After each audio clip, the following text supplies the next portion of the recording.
vezes. Tá travando um pouquinho. Tá pouquinho. Se ficar ruim, me avisa. Ih, travou. Tá me ouvindo? Tô ouvindo. Então tá ótimo. Quer falar alguma coisa para começar? Ou quer que eu Então, você fale? pode. O que dá pra fazer que as pessoas estão fazendo? Calma aí, deixa eu voltar. Escreve o tema da live e tenta fixar o seu comentário. Deixa eu ver. Pra quando as pessoas forem entrando, pra elas saberem do que a gente tá falando.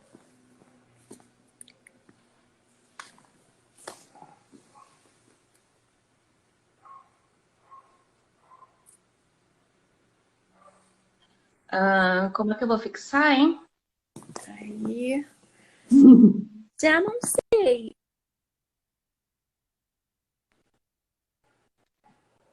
Não sei como faz.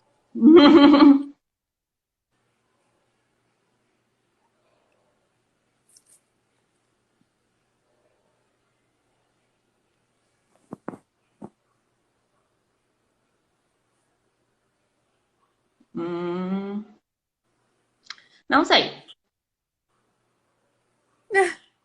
Real, não sei. Segurando no Acho que... seu comentário não aparece nada.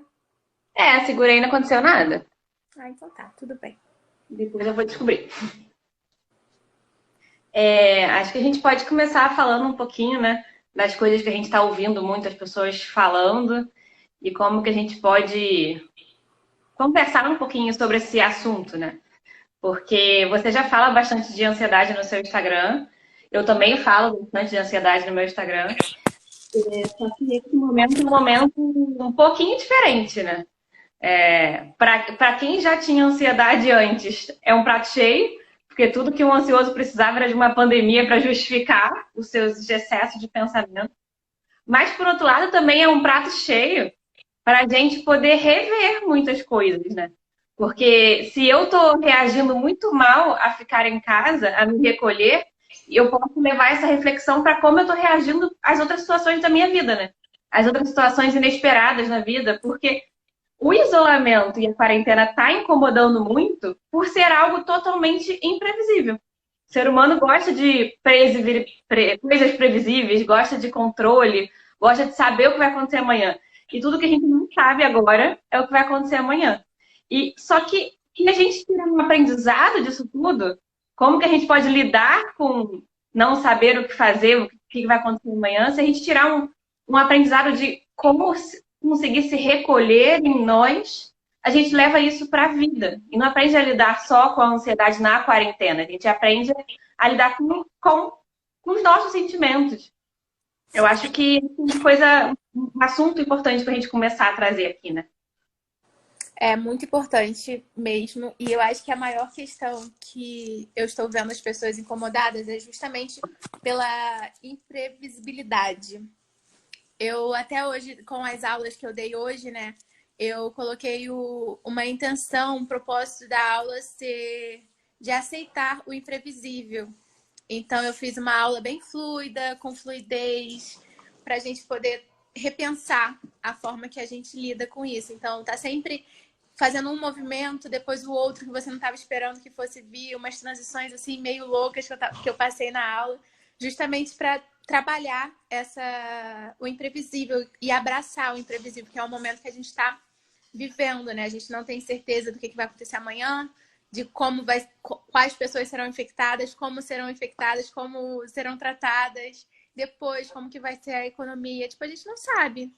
A gente cria o pior cenário para a gente poder se prevenir e precaver, mas na realidade a gente não sabe o que vai acontecer. Então, é bem interessante a gente pensar nisso, né? E eu, como tenho transtorno de ansiedade, acho que eu posso trazer também esse outro lado e como que eu tô reagindo, né? Que apesar de eu ter transtorno de ansiedade, estou buscando desde o ano passado melhorar e lidar com a ansiedade de uma forma diferente.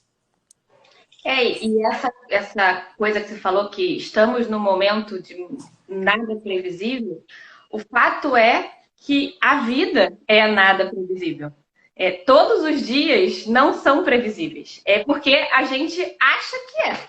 A questão é que quase a todo momento, na vida, a todo momento não, mas em algum momento na vida de alguém vai acontecer algo que ele não previa. E aí, se a gente reage muito mal a isso, se a gente não sabe como lidar com o imprevisível, a gente tem transtorno de ansiedade, algumas pessoas entram em depressão. É um gatilho forte da vida que leva a gente a entrar, né, nessas situações. E esse momento agora é como se fosse um laboratório da vida. Porque a vida é imprevisível sempre. A diferença é que a gente não sabe disso. A gente fica acreditando que ela é previsível, que eu posso controlar, que eu posso prever, que eu posso planejar. E a gente não pode. O que a gente pode fazer é trabalhar o aqui e o agora. É muito legal essa coisa. A gente fala muito mal tende, né? Fala muito mal de viver no piloto automático. O piloto automático não é necessariamente ruim, ele é bom. Ele é uma adaptação do nosso cérebro para permitir que o ser humano faça mais de uma coisa ao mesmo tempo. Ele cria circuitos neuronais para ele fazer, por exemplo, eu consigo dirigir e conversar ao mesmo tempo. Se meu cérebro não conseguisse fazer esses dois circuitos funcionarem ao mesmo tempo, não dava. Então, esses circuitos dos hábitos são o que permitem que a gente faça várias coisas ao mesmo tempo, e isso é bom, não necessariamente isso é ruim. A questão é quando a gente deixa o piloto automático ter poder sobre a gente. E isso a gente deixa com uma frequência muito grande. E aí a gente precisa trabalhar, que é isso que você trabalha muito nas suas aulas, né? Tanto da meditação quanto da yoga, de estar no aqui e no agora. De prestar atenção no como que eu estou agora, como que eu estou sentindo, como que eu estou reagindo a tudo isso. Porque se eu estou no aqui e no agora, eu não estou preocupada com amanhã. E se eu não estou preocupada com amanhã, não tem como ficar ansiosa. É muito, muito complexo, a gente tem tanta coisa para falar, você vai falando, eu vou pensando, vou falar sobre isso, vou falar sobre aquilo. E aí... Nossa, esse barulho é meu cachorro, gente. E hoje eu fiz psicóloga, né? Eu faço psicóloga online, então não mudei minha rotina com isso. E aí tava falando com ela justamente sobre... Calma aí, gente. E resolveu pegar uma garrafa. Filho, não. E aí eu tava falando com ela justamente como eu mudei a minha visão sobre a minha ansiedade, né? Que eu tinha muito medo do futuro, essa instabilidade. E parece que eu me preparei para o momento de agora, que eu tô conseguindo ajudar muitas pessoas. E tô leve, tô me sentindo leve, apesar de não ter noção do que vai acontecer. Eu tô muito mais assim, o que eu posso fazer é o que eu tô fazendo. E eu tô tão satisfeita com a rotina que eu escolhi, com as escolhas que eu fiz, que eu sei que eu tô dando o meu melhor. Eu não tô me sentindo angustiada, ou ai meu Deus, mas eu poderia estar fazendo isso. Não, porque no momento que eu tô vivendo, aceitei o momento que eu tô e fiz escolhas pro agora. Então acho que também tem muito dessa questão do que a gente tá vivendo hoje. É legal quando você fala a sua mudança de visão da sua ansiedade, porque agora mesmo, uns minutinhos antes da gente abrir a live, eu estava conversando com duas pessoas no direct, falando que não consegue acreditar que um dia vai se livrar disso. Que se sente presa na ansiedade, que se sente como se ela tivesse um poder sobre ela, como se ela estivesse numa prisão dentro da ansiedade. Se sentindo sozinha porque ninguém compreende o que ela está sentindo. E aí eu estava naquela conversa de que nem sempre as pessoas vão compreender o que a gente está sentindo, seja transtorno de ansiedade, seja qualquer outro sentimento, porque é uma coisa que é muito nossa. O outro não está dentro da gente, ele não passeia dentro da gente. Então, nem sempre o outro vai entender. E aprender a lidar até com o fato de que nem sempre o outro vai entender, também é aprender a lidar com a nossa ansiedade. E eu acho legal você contar um pouquinho, você falar, né? Você sempre fala, mas acho legal a gente falar porque quando algum paciente chega para mim, ou algum seguidor manda mensagem, ou eu converso com alguém que fala que eu não acredito que um dia eu vou me livrar disso, parece que eu fico presa nisso, parece que isso não vai acabar nunca. Eu fico assim, gente, eu devia filmar o antes e o depois de alguns pacientes meus, para poder mostrar para as pessoas, cara, olha, tem solução, dá para a gente olhar tudo isso de uma outra forma, dá para a gente crescer com tudo isso. Deu uma travada no seu vídeo agora. Voltou? Não. Não, não voltou. Aqui tá normal pra mim. Tá voltando. E Peralta, ele tá pegando todas as garrafas. Oi? Peralta, tá pegando todas as garrafas. Felipe, me ajuda, por favor. Um barulho é difícil, né? Eu vou contar um pouquinho, então, da minha história. Voltou? Não, tá travando. Agora melhorou. Melhorou? Eu vou contar um pouquinho da minha história, então. E eu cheguei pra Clara, gente. A gente já trabalhava juntas, né, no Âncora. Mas aí o meu transtorno de ansiedade voltou e eu passei a não olhar. Como eu faço yoga, faço meditação, eu achei que estava ali sob controle.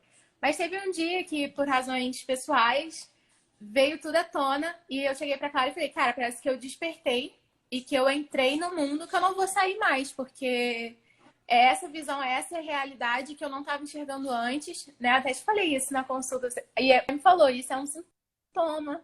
Fica tranquila, isso é um sinal, isso está escrito lá, que é normal, é comum as pessoas que têm transtorno de ansiedade ter essa visão de que acordaram, de que esse mundo que estão vivendo é a realidade atual. E eu fiquei assim, nossa, mas como que eu vou voltar a viver como antes? Como que eu vou voltar a não ter essa ansiedade, a não sentir isso, a não pensar dessa forma? Porque para mim aquilo tinha se tornado tão verdade que... E é muito louco, porque realmente estava sendo a minha verdade. Não é que não era minha verdade ou que eu estava iludida, mas naquele momento aquela era a minha verdade. E aí foi um processo, né? E como eu tenho consciência, eu trabalho com isso, então foi mais fácil eu aceitar a ajuda, aceitar medicamento, aceitar terapia. Eu aceitei tudo de peito muito aberto, não tive nenhum problema em aceitar tudo que foram me colocando. Fiz reiki, continuei com a meditação todos os dias, como se fosse remédio, como se fosse, não, porque é, né, um remédio. E aos poucos, é tudo aos poucos, você começa a entender o porquê que tá com aquele pensamento, por que aquele pensamento está vindo, por que é um padrão. E você vai se abraçando. Então eu passei a me respeitar, igual eu escrevi no texto ontem, né? Que se a minha mente fica feliz quando eu danço, eu vou dançar. Se ela fica feliz quando eu vou correr na rua, eu vou correr na rua. E se ela fica feliz quando eu tô no topo de uma montanha, eu vou me esforçar para ir para vários topos de montanhas.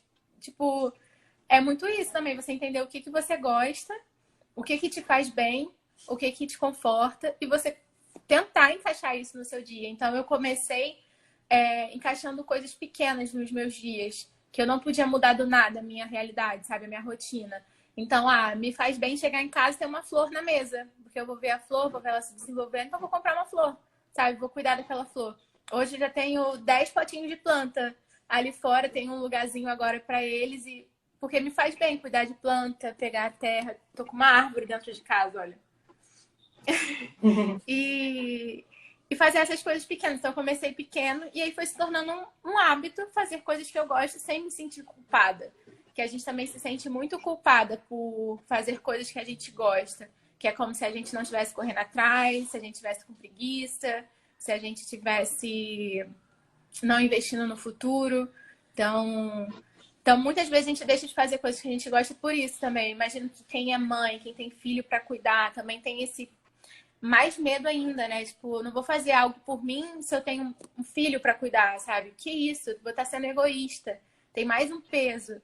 Então, tem muitos pesos, assim, também que a gente precisa ir vencendo e não vai ser do dia para o outro. A gente precisa olhar pra gente aos poucos e de forma que encaixa na nossa rotina também. Eu costumava falar, mas eu preciso viajar, eu preciso fazer uma viagem grande porque eu tô me sentindo mal. E, tipo, não tem como agora, sabe?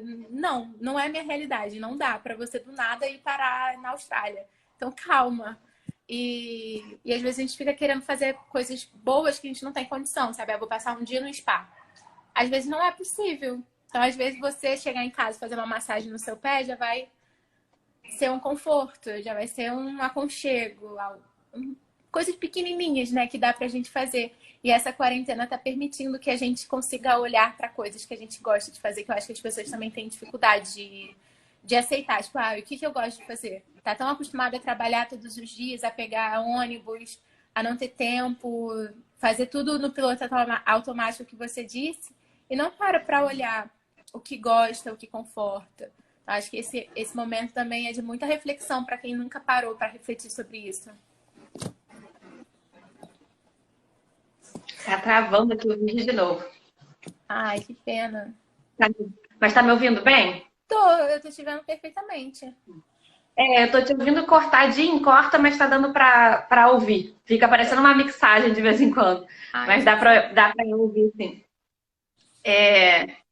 E é legal isso tudo que você falou, né? Porque quando a gente está muito ansioso num transtorno, numa crise, ou mesmo quem não tá num transtorno, mas está muito ansioso naquele momento, algo dentro de nós está querendo dizer alguma coisa pra gente. E muitas vezes a gente quer uma resposta de fora. A gente quer que alguém resolva aquele problema pra gente. Que a gente. Não tá travando, é que bom. A gente quer que. As pessoas mandam muita mensagem pra mim como se eu tivesse uma pílula mágica. E eu fico assim, ai, gente, eu queria ter. Mas assim, não tenho. E não tenho não só uma pílula mágica como medicação, como ainda que eu trate que você melhore o seu transtorno, não adianta você tratar se você não ouvir o que ela está querendo te dizer. A ansiedade vem para querer te dizer alguma coisa. Ela quer te dizer que você precisa se olhar mais, fazer mais as coisas que você gosta, como você falou, ouvir que ela precisa desacelerar, ou que ela precisa ouvir os seus sentimentos, porque muitas vezes a gente deixa os nossos sentimentos de lado, ou porque a gente não dá importância para eles, ou porque acha que ninguém vai dar importância, ou porque a gente acredita que ligar para sentimento não é importante. Seja lá qual for a crença, algo dentro de nós está gritando para que a gente escute. E não adianta a gente querer que uma solução externa, um remédio, uma psicóloga que me diga o que eu tenho que fazer, é muito comum isso também. Eu peço para as pessoas fazerem terapia, a pessoa chega para mim e fala, mas eu fui lá, ela não me disse o que eu tenho que fazer. Eu fico, ai, gente, mas não é por aí. Ninguém vai poder dizer o que você vai fazer. A gente pode te ajudar a você encontrar a sua resposta, mas a resposta, por mais que por mais que pareça frasezinha motivacional de palestrante, não tem como falar diferente. Tá tudo dentro da pessoa, tá tudo dentro da gente. Então não tem como a pessoa me mandar uma mensagem. Hoje de manhã uma pessoa me mandou uma mensagem no WhatsApp falando, eu sou muito ansiosa. E eu falei, tá, e como é que eu posso te ajudar? E aí a pessoa falou, me ajuda com a minha ansiedade, resolve pra mim. E eu olhei e falei, gente, é até fofo, né? Assim, queria eu ter esse poder todo. E aí a gente vai conversando e você vê que é isso, assim, muita gente não entendeu ainda, que é um grito seu pedindo para você se olhar. E é legal a gente trazer essa conversa nesse momento agora de quarentena, porque não está gritando a ansiedade na quarentena à toa. Quem não é muito ansioso não está tão ansioso agora na quarentena. Está com uma ansiedade saudável, uma ansiedade de ver a notícia, de se proteger, de se prevenir, de ficar em casa, que é o natural. Mas se está chegando a dar falta de ar, está chegando a dar sintoma, possivelmente você já vinha acontecendo antes da quarentena e você estava tão no automático que nem percebia. Não é culpa da quarentena. Possivelmente isso já estava aí. Então, talvez. E se não estava aí, se nada estava acontecendo, essa semana, há uns 2 dias atrás, uma pessoa me mandou uma mensagem falando que estava com muita falta de ar, que não estava conseguindo respirar, estava com medo. E eu perguntei, há quantos dias, há quanto tempo você está sentindo isso? E aí ela falou, eu estou sentindo tem 2 dias. Eu falei, cara, a gente está no meio de uma quarentena, de um isolamento, é super natural. Calma aí, não quer dizer que você precisa de uma medicação, que você tenha um transtorno. Já tentou fazer respiração diafragmática? Já tentou fazer alguma coisa? Ela, não fiz nada. Eu falei, então vamos lá, vamos fazer para você ajudar o seu corpo a equilibrar a sua mente. E aí depois ela me mandou um feedback legal, falando, nossa, eu fiz durante alguns minutos e dormi bem, acordei melhor. Eu falei, é isso. Porque é natural a gente estar ansioso agora. Mas um dia, 2 dias, uma semana não quer dizer que a gente tem um transtorno. Quer dizer que a gente está reagindo de uma forma que está acontecendo de inesperado, né? Natural. Ainda mais nesse momento, né? Que é um momento completamente diferente, imprevisível, inesperado. Foi do nada, ninguém avisou. Olha, gente, daqui 3 dias... Não, foi assim, olha, amanhã, a partir de amanhã já... E aí foi essa bagunça. E é completamente normal mesmo. Tá me ouvindo bem? Tá travando aqui de novo. Tô. Agora, É agora que voltou. avisou aqui da bateria. Deixa eu limpar um pouquinho a câmera. E acho que uma coisa legal da gente falar também, que acho que tem conversa muito com o que você leva nas suas aulas, com o que você fala muito no seu Instagram também, que eu acho que tem muito a ver, que eu acho que é o mais importante da gente passar aqui nessa live e da gente passar para as pessoas nesse momento. É a gente falar coisas boas, levar para o mundo, levar para o outro, levar para quem a gente está perto, uma palavra de esperança, uma palavra de acolhimento, uma palavra de carinho. Porque o que as pessoas mais estão ouvindo são notícias e informações de desespero. E essa fase, como todas as fases da vida do mundo, vai passar. O mundo já passou por outras epidemias e passou. Essa fase vai passar. E aí a gente vai olhar para ela e vai falar assim: como que eu vivi aqueles dias? Como que eu aproveitei aqueles dias? A gente pode tirar desses dias superação, resiliência, solidariedade, respeito pelo outro. Aí, deu uma travada aqui. Foi uma travadinha também, mas foi bem rapidinho. Eu acho que é muito isso mesmo. E eu vejo muitas pessoas assim que não estão fazendo nada e estão se culpando por isso. Nossa, não tô fazendo nada. Mas o que é não fazer nada? Você tá tipo, sei lá, até se você dormiu o dia inteiro, você tá fazendo alguma coisa, né? O que é o não fazer nada pra você? Tô só assistindo série. Tá tudo bem. Cuida de você, cuida da sua saúde mental. Mas se você tá se sentindo preso, tá se sentindo no tédio, estagnado, as pessoas estão com bastante solidariedade. Tem vários cursos gratuitos. Eu me inscrevi em um curso de desenho, eu tô muito feliz. Tô fazendo no meu tempo, não tô com pressa. Fiz 2 aulas só. Mas tá tudo bem, o curso vai ficar lá pra eu fazer. Mas me inscrevi, aproveitei. E também não precisa fazer tudo, né? Eu também tô vendo muitas pessoas que estão fazendo várias aulas e, nossa, calma também. É só para um pouquinho, pensa o que você quer fazer, o que você precisa fazer. Aproveitar muito esse tempo para pensar nisso. O que me faz bem? Não só se entupir de informação, mas pensar para refletir como essas informações vêm para você, como que você se sente com elas, quais tipos de informações você está buscando, como você está aproveitando esse tempo, o que você está fazendo. Eu acho que é um tempo muito bonito para a gente olhar para si, porque como não tem muito mundo externo, a gente fica mais no nosso lar, na nossa casa, e acho que é um momento muito importante para a gente se conhecer. Eu acho que é uma oportunidade, sabe? Óbvio que você não precisa fazer isso se você não tá afim, mas é uma oportunidade porque a gente está tendo muito acesso à informação boa, de qualidade. Tem muitas pessoas disponibilizando essas informações de qualidade, que geralmente a gente não encontra. E um momento que você está tendo tempo, que você está tendo paciência, porque você está em casa, assim. Óbvio que tem pessoas que também estão com rotinas muito agitadas. Igual, eu sempre falo de pessoas que têm filho, porque eu não tenho, geralmente as pessoas falam, ah, mas você não tem filho. Tudo bem, é a sua realidade, estou falando da minha realidade, né? Imagino também, para quem ter filho, eu com meu cachorro aqui, você viu, né? Fui fazer a live, ele fica jogando garrafa para um lado e para o outro. Imagina uma criança. Então, óbvio que tem que ser dentro da sua rotina, dentro da sua realidade. Mas usar esse momento para se conhecer, se você tem filho, para se conectar com seu filho, já que, vamos supor que você trabalha fora. Então, use esse momento para trazer mais jogos, coisas feitas com coisas recicladas. Pega ele para fazer, mostra coisas, traz criatividade, desenha um quadro com ele, sabe? Vai buscando outras coisas para sair da rotina, né? Sair do piloto automático. Eu acho que muitas pessoas estão com dificuldade de sair desse piloto automático. Tá tipo assim, nossa, não tem mais isso, e agora? E acho que é importante olhar para isso e tem muita informação, tem muito acesso e tá tendo muita solidariedade. As pessoas estão com o coração aberto. Então, acho que é um momento muito importante que a gente está vivendo. Realmente um momento que vai ser fundamental para a nossa geração. Travou aqui. Tá, meu voltou. Voltou. E acho que legal também disso contribuir para isso que você estava falando, também a gente não se cobrar para fazer coisas. porque a Thalia comentou aqui, que é uma coisa legal de falar sobre isso, é que tá todo mundo tendo soluções milagrosas para como você vai usar o seu tempo em casa.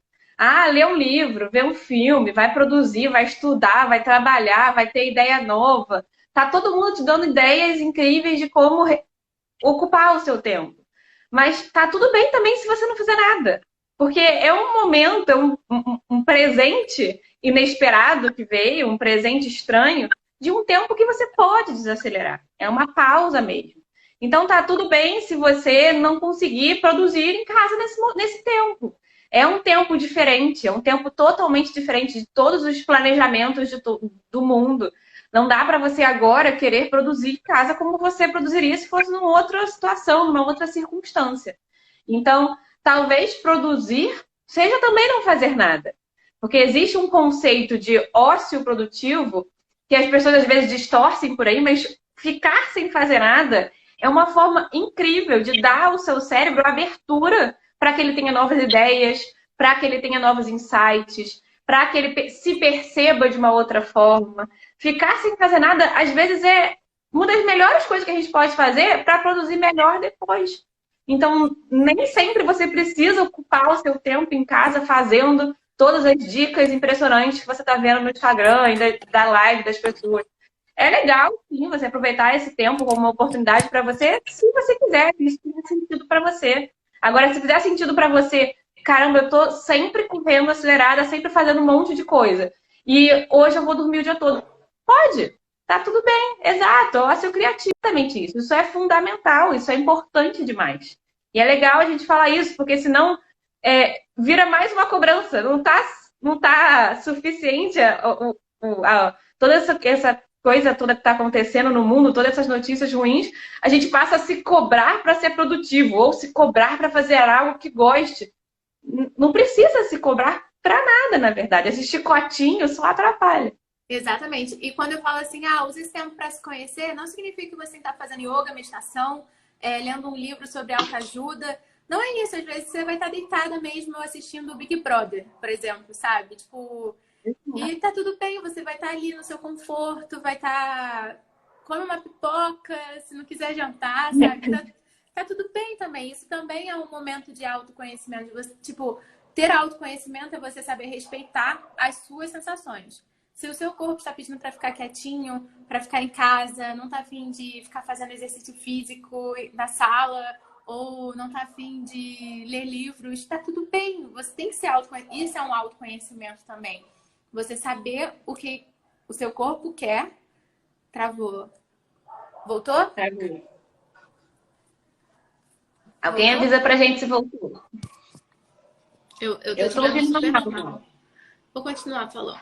E aí, o autoconhecimento também é não produzir, é sentir que você não tá afim, sabe? E olhar para isso com carinho. Você não precisa se julgar por isso. Olha com carinho. O momento que você está passando amanhã pode ser que você acorde diferente ou não. Mas hoje, se respeita, fica quietinha e tá tudo bem. Se conhecer, às vezes, é só ver se você está gostando do que você está fazendo. Exatamente. Ver se você gosta da sua rotina. Tipo, eu acordo todo dia, agora tô tomando café e eu como isso. Será que eu gosto de comer isso que eu como todo dia? Você está tendo tempo para pensar. E essa coisa do tempo é legal também, porque o que a gente mais escuta na vida são as pessoas reclamando de falta de tempo, de não ter tempo para estudar, não ter tempo para ficar em casa, não ter tempo para 1000 coisas. E agora o que eu mais estou escutando é tédio. Eu fico com todo mundo que reclamava que não tinha tempo e agora reclama que está sobrando tempo. Que isso? O plano é reclamar? Não estou entendendo. E eu acho que é um momento que estamos tendo um tempo que a gente nunca teve. E acho que às vezes a gente não está preparado para receber o que a gente sempre quis. A gente sempre pede para ter tempo e não sabe o que fazer. E acho que esse tempo não é um tempo que você pode se ocupar. Porque a gente, no dia a dia, quando a gente fica implorando para ter mais tempo, a gente quer ter mais tempo para ficar mais ocupado ainda. A gente quer ter mais tempo para fazer mais coisa na rua, na vida, para ficar mais ainda no piloto automático. A gente não quer ter mais tempo para ficar parado se olhando. E nesse momento, a gente está com com quase que uma obrigação de ficar com a gente mesmo, de ficar com a nossa companhia, de olhar para dentro, de olhar para a nossa rotina. E por mais que isso seja muito bonito e legal e saudável e seja um aprendizado legal, a gente se olhar, nem sempre a gente vê o que a gente gosta. Às vezes a gente fala assim, nossa, mas que saco, né? Minha rotina, ela não tá boa. Às vezes a gente olha e fala assim, nossa, mas eu não gosto da minha companhia, né? Mas por quê? E às vezes a gente começa a perceber coisas que a gente não percebia antes, porque a gente não tinha tempo para ver. É a mesma coisa que acontece quando as pessoas fogem da terapia, fogem de autoconhecimento. Porque muitas vezes a pessoa não quer mexer nessa coisa toda aí dentro. Porque olhar para dentro, às vezes dói. Olhar para dentro, às vezes a gente vê coisas que a gente não quer ver. Só que se a gente não vê, a gente continua vivendo coisas que a gente não gosta. A gente só consegue ter uma vida livre, plena e feliz se a gente lida com as nossas sombras, com as nossas dores, com as nossas limitações. Sem olhar para isso, sem olhar para dentro, sem gostar da nossa própria companhia, nunca vai melhorar a vida. Não adianta ir no psiquiatra, não adianta ir no psicólogo, não adianta fazer nada. Então, tem gente que está reclamando que ficar só comigo é chato. Eu fico assim, gente, mas você vai ficar só com você? Você é a única companhia que você vai ter até você morrer. Se você não conseguiu ficar com a sua companhia, a gente está precisando rever isso aí. E sim, não é fácil mesmo. Se olhar não é fácil. Você vê coisas que você não gosta. Mas é um aprendizado. E acho que a gente tira desse momento um aprendizado muito grande. Tá incomodando? Isso tá falando algo muito importante para você. E hoje foi até um tema também da minha terapia. Olha que engraçado, eu fiz a terapia, acabei 4h30 e agora eu tô aqui com você. Então tô com o cérebro assim, bum, né? E aí eu falei, eu citei esse processo dolorido, né? Que é a cura da ansiedade que a gente tanto busca. E ela me questionou, mas como que é essa dor? Como que foi essa dor? E aí eu conversei com ela que é dolorido por justamente muitas das questões do pensamento que vem na ansiedade não ter uma solução. E nunca vai ter, sabe? Tipo, sempre tá travando, Clara? Não, eu tô tentando ler as mensagens aqui. Pode falar. E aí, pelo menos os pensamentos que vinham pra mim, né? Eu posso falar por mim, você pode até acrescentar se você sentir necessidade. Pode acrescentar a hora que você precisar. E os meus pensamentos eram pensamentos que eu não tinha controle, que eu não conseguia buscar soluções, não depende de mim, sabe? Eu podia tomar caminhos, eu podia fazer escolhas, mas eu não ia ter a fórmula mágica. E é dolorido por isso. Porque, pô, a gente tem que fazer uma escolha, às vezes a gente tem que olhar para uma coisa que a gente sabe que nos incomoda, mas que ela vai continuar lá. Ou ver como que a gente faz para ela incomodar menos. E aí é um processo dolorido porque a gente vai descobrindo padrões, a gente vai descobrindo tipos de pensamento. Às vezes a gente até consegue relacionar alguma causa. Conseguiu fixar. Consegui. E é dolorido porque não é um remédio que vai melhorar isso, sabe? Às vezes vai melhorar um sintoma, mas não o padrão de pensamento, o seu comportamento, as coisas que vão acontecendo na sua vida. Então, é dolorido por isso, porque a gente não tem controle. E não tem uma fórmula mágica. A gente não faz terapia pra, tipo, você vai melhorar porque vai parar de doer. Talvez nunca pare de doer, mas você vai mudar a forma que tá doendo. Então, no yoga, a gente fala muito que a gente fica numa postura desconfortável no conforto. Então, às vezes, a gente tá numa postura super esquisita, a gente mal tá respirando, mas a gente busca respirar consciente, a gente busca abrir o peito, a gente busca alinhar a coluna e buscar um conforto pro corpo. Pro corpo conseguir encontrar um conforto no momento desconfortável. E acho que passar isso para a vida também é muito importante, né? Sair do tapetinho do yoga e passar para a vida. E aí eu até falei com ela que eu tô nesse processo. Eu tô buscando o conforto diante das situações que eu tenho. E isso também é dolorido. Até a gente achar o conforto numa posição de yoga, demora. Não é no primeiro dia que a gente vai... Nossa, eu tô super desconfortável, mas olha, tô linda. Não, vai estar esquisito. Nossa, eu não consigo respirar. Nossa, mas minha coluna falta se alinhar. E aí, com o tempo, fazendo as posturas, seguindo, uma hora vai ficar confortável. E é um processo. A vida também é assim. E acho bem interessante falar isso, porque é um processo dolorido e ela acha que esse processo vai acabar as dores dela. Ela nunca mais vai ter dor ao pensar naquilo ou quando vier aquilo. E não é isso. Não é acabar com as suas dores, acabar com os seus pensamentos. É outra coisa. Exatamente. E é legal você falar, fazer essa associação com a yoga, né? Porque eu recomendo muito a yoga para os meus pacientes. Inclusive, foi um tema muito de estudo meu. Durante o ano passado todo, eu estudei muito a yoga e a psiquiatria, a saúde mental. E eu recomendo muito. E aí tem pacientes que às vezes vêm e aí fala que está fazendo, e eu falo, tá, mas o que você está aprendendo da yoga, na yoga? Da yoga para a vida. Aí a pessoa fala das posturas que ela aprendeu. Eu fico, nada, não. Não foi isso que eu perguntei. O que você está aprendendo da yoga para a sua vida? Aí tá colocando, tá praticando yoga na sua vida? Aí a pessoa fala, ah, mas eu não tô tendo tempo de praticar. Eu falei, não, eu não tô falando de você botar o tapetinho e praticar lá. É legal fazer isso também. Mas eu tô falando de você pegar toda a filosofia que você aprende durante a aula e colocar na vida. Porque é isso. Foi fazer uma postura qualquer, foi fazer um movimento qualquer. Foi desafiador, foi difícil de sustentar. A gente dá espaço para aquela dificuldade, a gente permite que o desafio fique por algumas respirações, a gente ajusta a postura para o que a gente consegue fazer nesse momento. E isso é na vida. É aceitar o desafio que a vida traz, é dar espaço para o nosso aprendizado com aquele desafio, é ajustar para aquilo que eu sou capaz de fazer naquele momento, para depois eu aprender e conseguir fazer de novo. É a mesma coisa. E aí, quando algum paciente fala que está fazendo yoga, eu fico assim, mas aí, e na vida, teve? Levou? Se não levou, não está adiantando nada, está fazendo yoga errado. Vou te dar o contato da Bruna. Tá fazendo yoga só para ter foto bonita, né? E isso é muito legal, eu gosto, não posso ser hipócrita, mas isso é uma parte tão pequenininha de tudo que o yoga pode trazer que realmente é um desperdício. Tô tentando ler as mensagens aqui.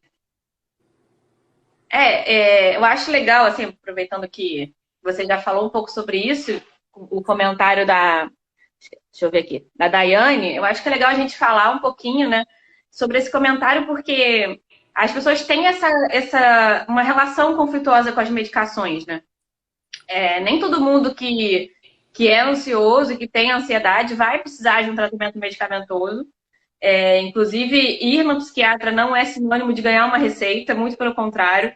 Tem muitas pessoas que vão, me procuram, eu falo, olha que legal, faço toda a avaliação do exame psíquico dela, faço toda a avaliação, assim como quando a gente vai num clínico, o cardiologista escuta coração, escuta pulmão, aperta a barriga, o clínico faz esses exames físicos. O psiquiatra faz uma coisa que a gente chama de exame psíquico, que é avaliar durante a conversa, ele avalia várias funções do seu exame, várias funções mentais da sua psique. Então, quando a gente está conversando, o psiquiatra ele não vai te dar um diagnóstico a partir do que você conta. Muita gente acha que o diagnóstico vem a partir da história que você conta. Se eu contar uma história triste, ele vai achar que eu estou com depressão. Se eu contar uma história deprimida, ele vai achar que eu estou com depressão. Se eu contar uma história ansiosa, ele vai achar que eu sou ansiosa. Não necessariamente é isso.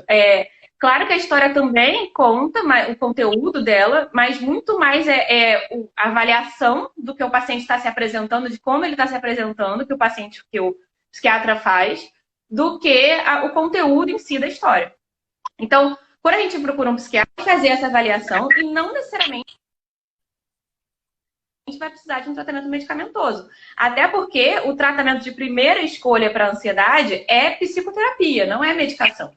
Então, se a pessoa tem uma ansiedade que está começando, que está no início, que é um primeiro episódio, que não tem muito sintoma... Claro, eu acho que tem alguma coisa errada no seu som. Eu não sei se só eu estou escutando, mas tá com chiado. Ouvindo? Tô ouvindo, mas tá com chiado esquisito.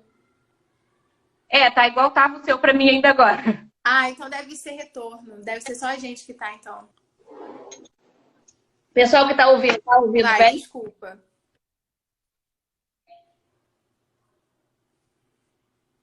Alguém responde? Não? Não respondeu? Tá tudo bem. Tudo que eu tinha falando. Tá ouvindo o apito. Tá ouvindo o apito. Tá escutando normal? Tem chiado. Tem chiado aqui também. Enfim, vou continuar falando. Se não conseguirem ouvir, avisem. Tá.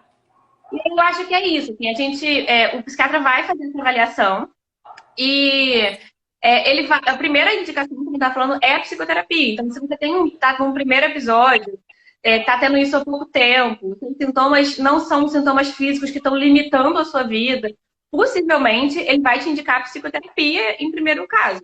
Ou diversas outras formas multiprofissionais, diversas outras formas de terapias complementares que vão ser muito indicadas mesmo. Agora, se você tem sintomas físicos que limitam a sua vida, que estão te atrapalhando no seu funcionamento normal, se você tem uma ansiedade que é um transtorno, que precisa de tratamento, a medicação ela é indicada sim, e que bom que ela existe. Ela é um cuidado. Se uma pessoa tem diabetes, ela vai tratar. Se a pessoa tem pressão alta, ela vai tratar. Se a pessoa tem pneumonia, ela vai tratar. É legal a gente ver a ansiedade não como uma coisa da minha cabeça que eu tenho que resolver, mas como uma questão de saúde também, que eu também preciso tratar, igual a pneumonia, igual diabetes, igual qualquer outra coisa.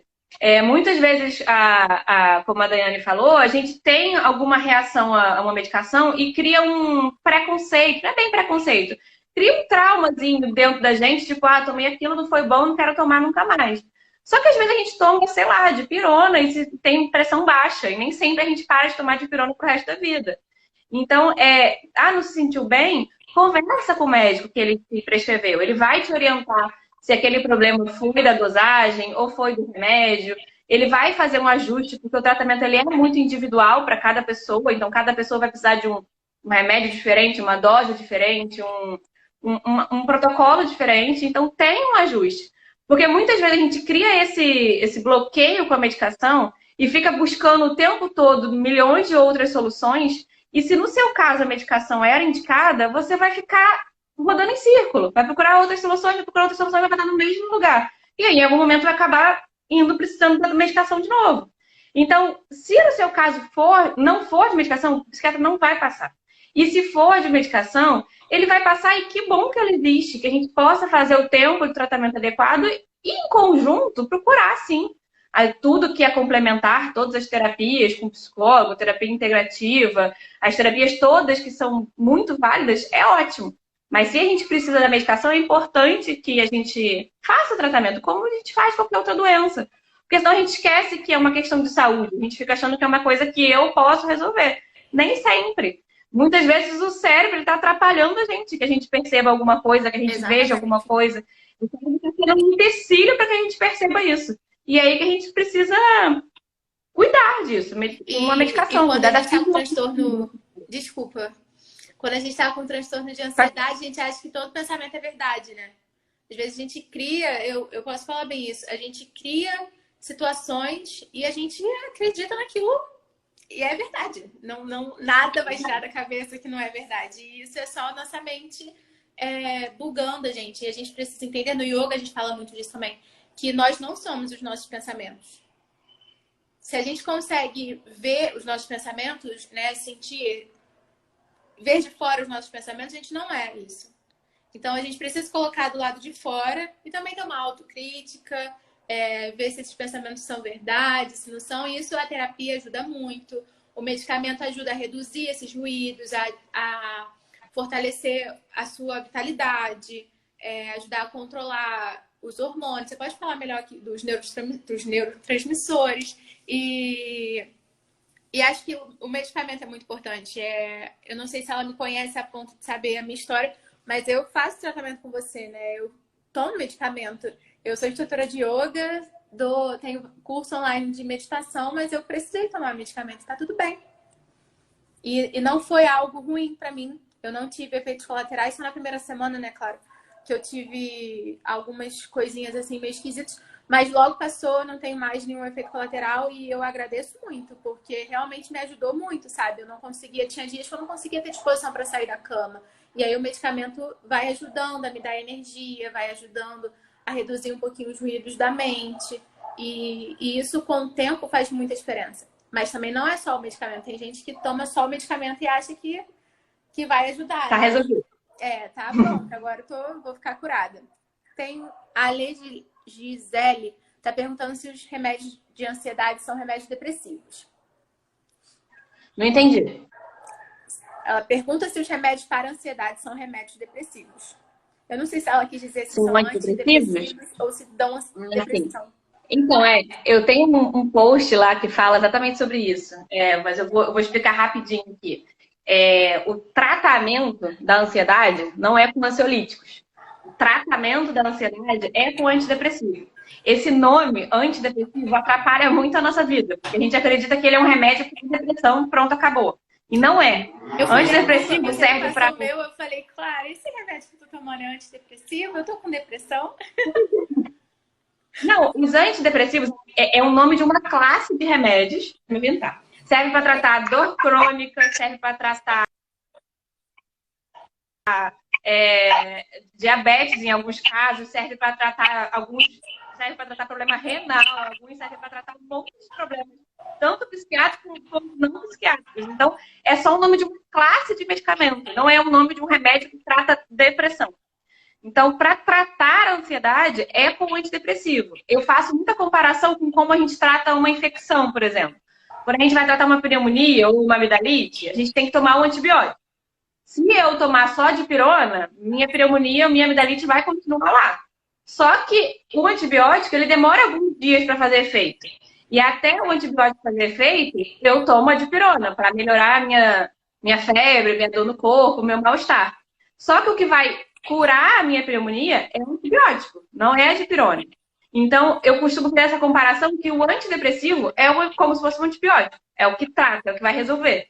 Só que muitas vezes ele demora um pouquinho para fazer efeito, demora um pouquinho para estabilizar o transtorno. Então, você vai tomar o ansiolítico, no caso, o SOS, que é como se fosse a dipirona, para aliviar os sintomas.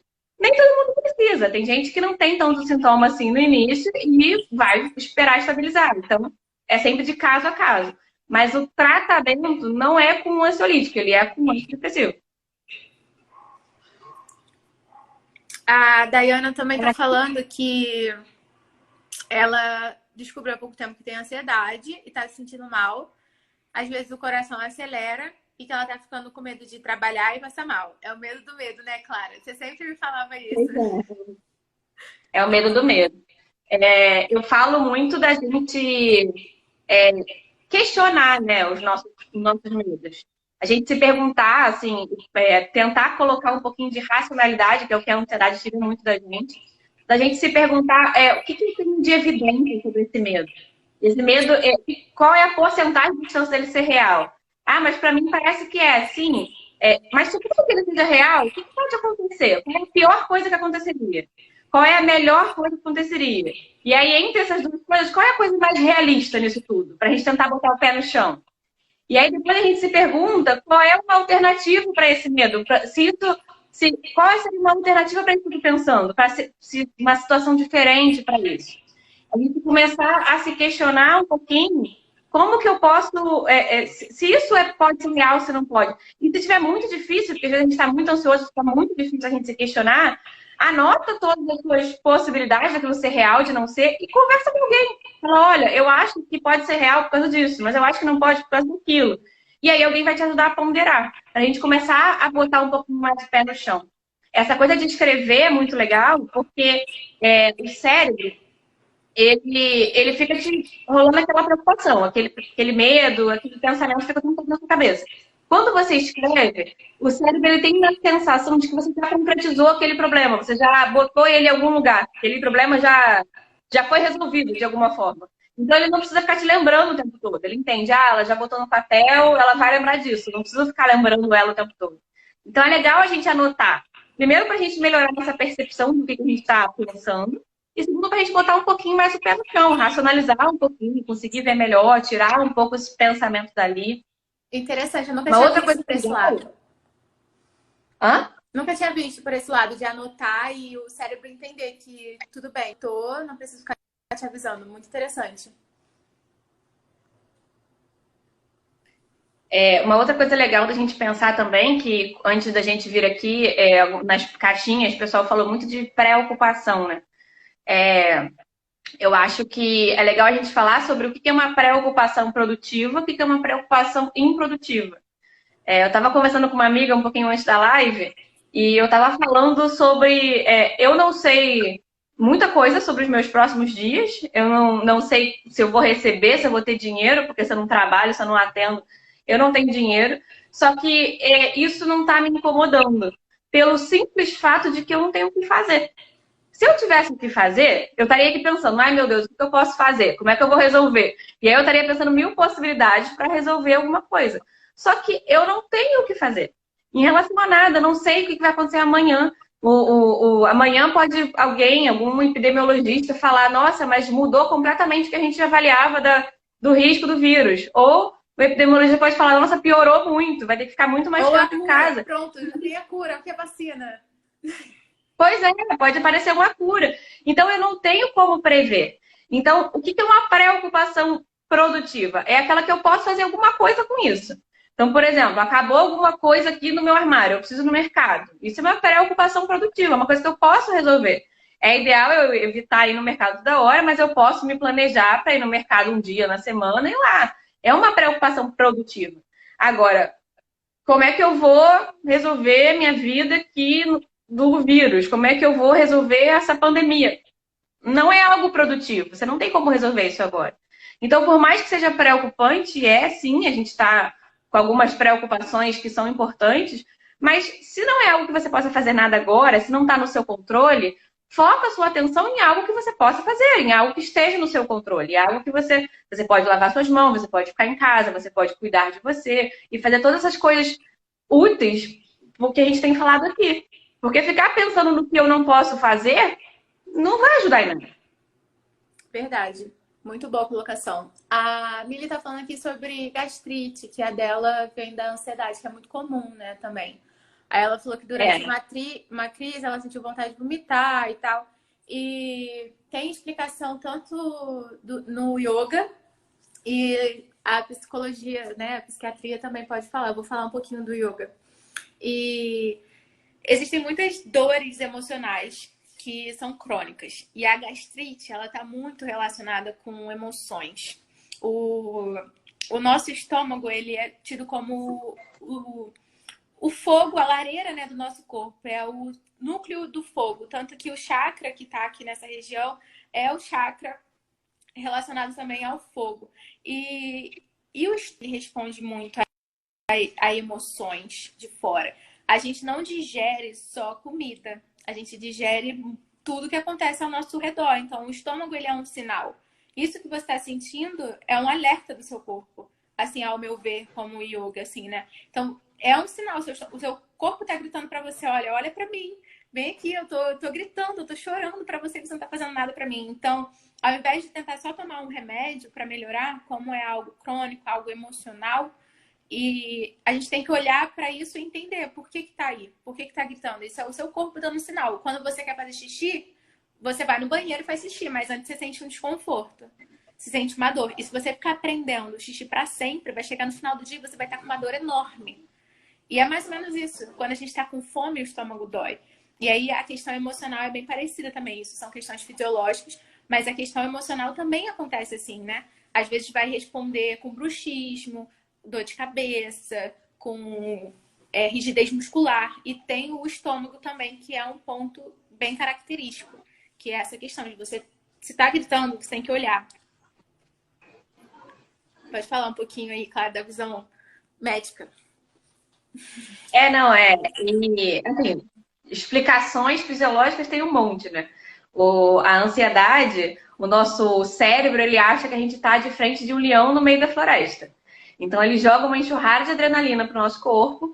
E uma das coisas que a adrenalina faz é aumentar a produção de suco gástrico para se livrar de qualquer alimento que esteja no estômago, para que aquele alimento não seja um peso que vai me atrapalhar a correr do leão.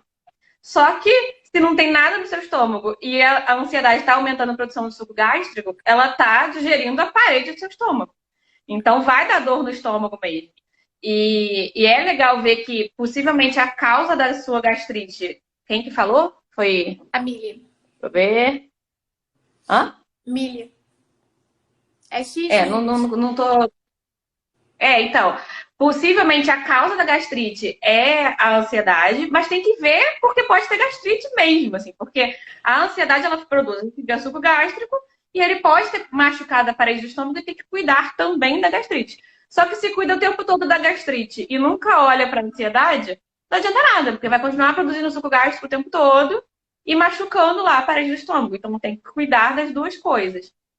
Às vezes, um paciente, antes de eu trabalhar na psiquiatria, às vezes eu trabalhava em emergência, e às vezes um paciente vinha falando de dor no estômago, e você via, ao conversar, você via todo o exame psíquico da pessoa, estava tudo ali alterado da ansiedade.